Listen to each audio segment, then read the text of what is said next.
अध्यक्ष महोदय, प्रश्न क्रमांक 3 35,377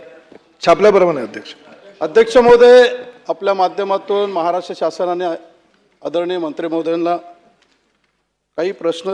विचारू शकतो की अध्यक्ष महोदय, या ठिकाणी टॅक्सी ॲपच्या माध्यमातून कुठली शासनाची परवानगी न घेता या महाराष्ट्रामध्ये या ज्या विशेषतः मुंबई शहरामध्ये मोठ्या प्रमाणामध्ये अनधिकृत वाहतूक सुरू आहे आणि या वाहतुकीमुळे विशेषतः महिलांचा आणि विद्यार्थ्यांची असुरक्षितता निर्माण झाली आहे. मदत करतोय आणि म्हणून अध्यक्ष महोदय,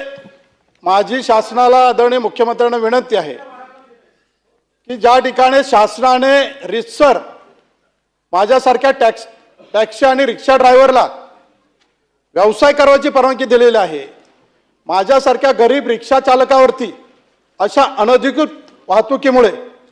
आमच्या कुटुंबियावरती आर्थिक परिस्थिती ओढवलेली आहे. अध्यक्ष महोदय, टॅक्सी आणि रिक्षाचा धंदा शासनाच्या नियमाप्रमाणे शासनाचा महसूल भरून आम्ही रितसर शासनाच्या नियमाप्रमाणे वाहतूक करत असतो, परंतु या अनधिकृत वाहतुकीमुळे आमचा व्यवसाय ठपकायला आलेला आहे आणि आमच्या व्यवसायाच्या बरोबरच या अनधिकृत वाहतुकीमुळे सुरक्षित महिला नाही आहेत, विद्यार्थ्यांची त्या ठिकाणी वाहतूक करताना सुरक्षित नाही आहेत, कुठलाही त्यांचा विमा उतरला जात नाही आहे, जे चालक आहेत